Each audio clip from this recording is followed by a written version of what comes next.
Alrighty everyone, welcome back. Happy Sunday everybody. I hope you're all having an amazing weekend so far, and given that there's been a lot of things going on now between Disney and Lucasfilm and their treatment of Star Wars and the Indiana Jones franchise, as well as what happened with the Willow franchise, we all know what has been going on between those like Kathleen Kennedy, Leslie Headland, and John Watts, and exactly how a lot of things are being done to both sides of the franchise.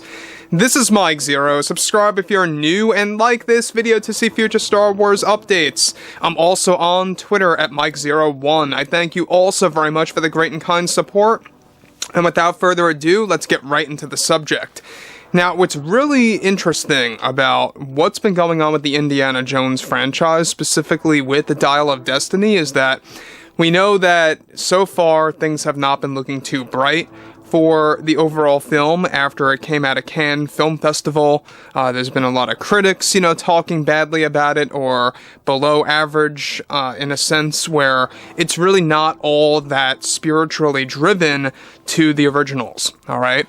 So, moving to what Kathleen Kennedy had to say toward the fans of both the Indiana Jones franchise and the Star Wars franchise, this may come across as a bit of a big surprise.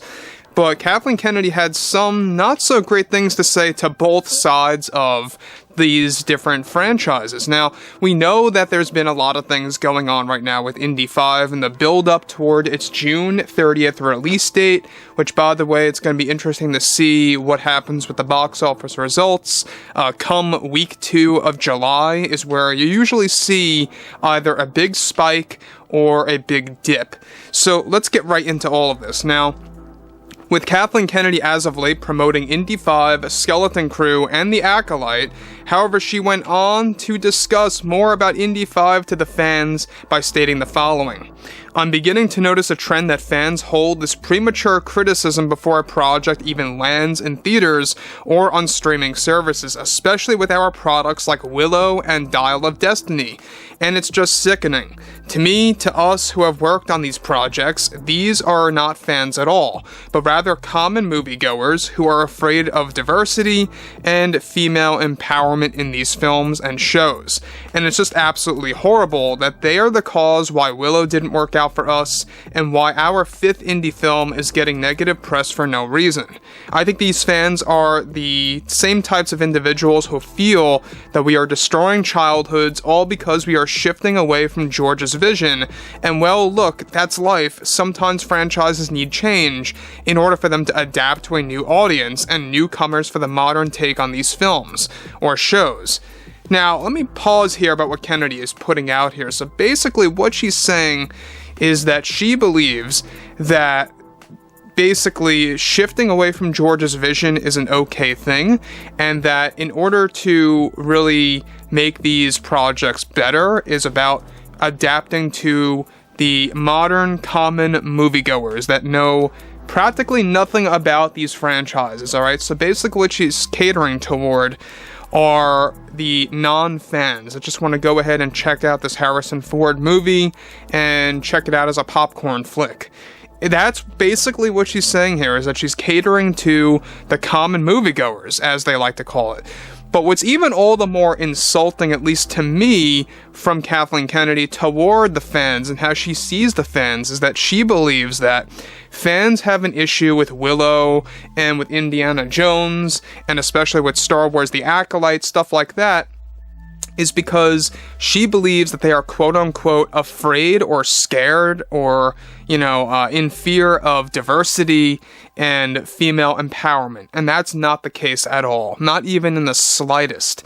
It's the way you're pushing it and the way that you're literally shoehorning into the story that is honestly just creating more irate people and people to become in a state of really looking at these projects as a nuisance. That's what it is. It's not that people are scared or afraid at all, but it's all about how you're pushing these narratives that make absolutely zero sense and literally just ruin and tarnish these franchises. And that, at the end of the day, is why fans have a big issue with this. Look, I've said this many times. We've had female-driven characters that have been very strong in pop culture. Let's name just a few here. You got Ellen Ripley, you got Sarah Connor, you even have Beatrice Kiddo in the Kill Bill franchises. I mean, it doesn't end there. And it really is nothing new. What is new is how they're trying to push it in a very odd and different way that has no common sense. But moving on to the next thing that she states. She states, it really boils down to classic fans being scared and fearful of change, especially with our spike in diversity and equality with women. And that's what we strive for in Indy 5 and what we are aiming for in the Acolyte. And believe me, Leslie has done a great job on both fronts by focusing on diversity and equality for women. It's a challenging thing for all of us to get fans to accept this new way of filmmaking, and sometimes you're going to have to trick your audience into watching stuff like this.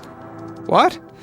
Anyways, we feel it's the only way to get people to understand our motive, she says, for a better world, and sometimes it takes a bit of arm twisting to get the job done.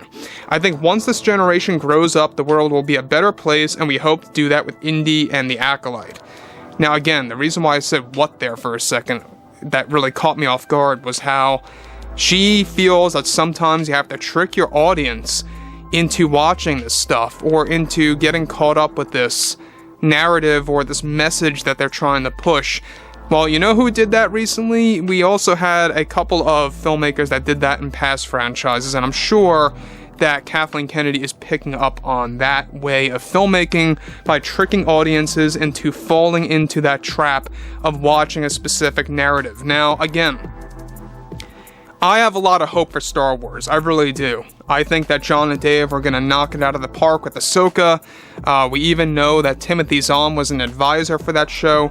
I have no worries with that series. I really don't. I know it's easy for a lot of people out there to just fall into that trap of just saying it's going to be a horrible series, it's going to be a bad show. But look, we got to remember this. Kathleen Kennedy had zero input in that show.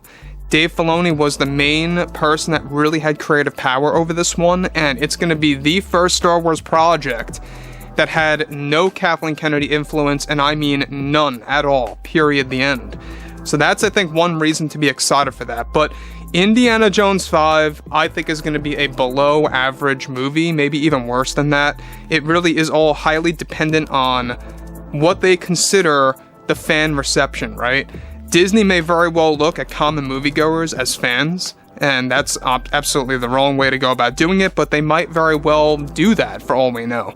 You know, they tend to never really realize that there's a difference between the common moviegoers and the hardcore fans of either Star Wars or Indiana Jones, and I think that's where Bob Iger got mixed up with the quote-unquote success on the fan reception end of things for The Last Jedi. A lot of casual fans and a lot of common moviegoers love that film, but a lot of hardcore fans that really get Star Wars and know it very well tend to have a very big issue with that movie. That's why you have such a big divide. So overall, guys, I would love to hear each and every one of your opinions below in the comments, and if you guys did enjoy the content for today, make sure to drop a thumbs up on this video to support the channel, and I will catch you guys next time.